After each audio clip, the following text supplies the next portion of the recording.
Hey everyone, this is Sean with Troxel Services, and this is another 5-minute drive-by segment, a series for business entrepreneurs where I'm doing a voiceover. I'm driving in my vehicle right now, and I'm doing a voiceover as you watch some footage of our team in the field.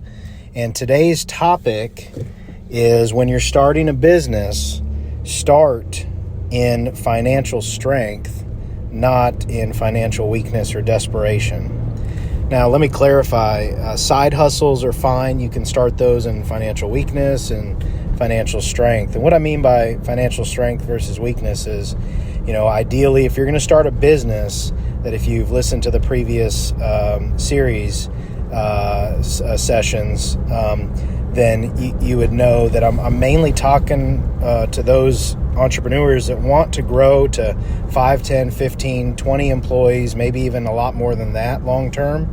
They're wanting to get to $500,000 in revenue or more. That's not including COGS, cost of goods sold. So you're wanting to grow maybe to $1 million, $2 million, $3 million even over the course of 6 to 10 years. And if you're wanting to do that, then I cannot recommend more starting in financial strength. And I can speak from experience on this. Now, the previous session that in this series, one of the episodes was be the part rather than look the part. And in that episode, I mentioned specifically that you shouldn't go out and buy something just to look the part. You need to get functional trucks, functional trailers, functional equipment, stuff that's going to get the job done well and not break down on you all the time. But you don't need to be too fancy with it just so that you look good. You got to be good first.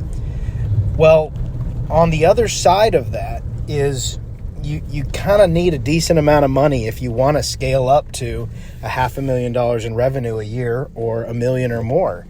To start off with $5,000 in the bank and just some skill that you have, if you're trying to take care of yourself, and especially if you're trying to take care of a family and pay all the bills, you really shouldn't do that. You should not go into business when you're in that situation.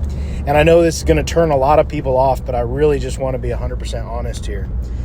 You need tens of thousands of dollars and be as debt-free as you can, maybe minus the house. Ideally, you're not having babies, on the way. If you and your wife are having kids, right in the middle of that, might not be the best time to start a business. So I don't know if there's some wives or husbands listening right now, but you might be high-fiving this podcast episode here, because the reality is I don't want anybody to go down that road and realize that to scale up, you do need a decent amount of money saved up and put yourself in a good spot. So whether that's $40,000, $50,000, or $100,000, and then being fairly debt-free, you really need to be in that financial strength. Let me explain why. So to get going fast, you might have to do free services to people you know. Maybe if you're part of a church or a community and you want to help out first responders or military or veterans, or maybe some elderly people. Maybe you're doing lawn care and landscaping like we do, or something else. You want to get your name out there. You want to, if you're starting to hire a part-time employee, get used to working with that part-time employee, and maybe even get another employee and be able to execute in the field quickly.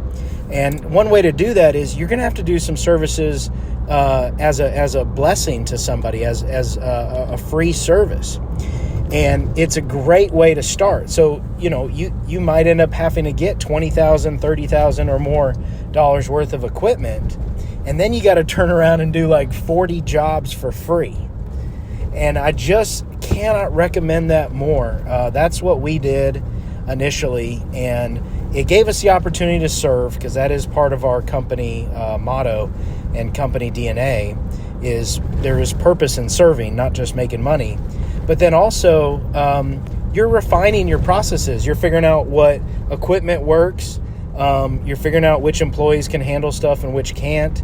I'm not saying you need a bunch of employees initially, but maybe some part-time people that might be good opportunities for them to try out the business.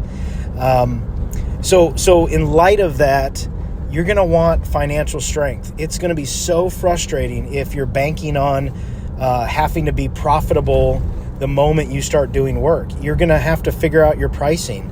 I remember when I was quoting tree trimming jobs, I literally, in the first 6 months of business, probably the first 4 months, probably quoted, even though we mainly did lawn care and landscaping, we ended up doing some tree trimming as well. I probably quoted 5 jobs that were 1/4 or 1/5 the price that I quote them at after being in business for just a year or 2 years. I mean, think about that. 1/4 or 1/5. Now, I wasn't that far off with regular lawns and stuff like that, but man, just give yourself the opportunity to not have to make money initially. And so you got to learn your business model, even if you know this, you have the skill to do it. Even if you have the skill to execute in the field, maybe you've worked with a similar company as an employee and you've done a great job. Well, now you're a business owner. You need to give yourself a year where you don't have to make a dime. In fact, you might lose $15,000 or $20,000 when all's said and done.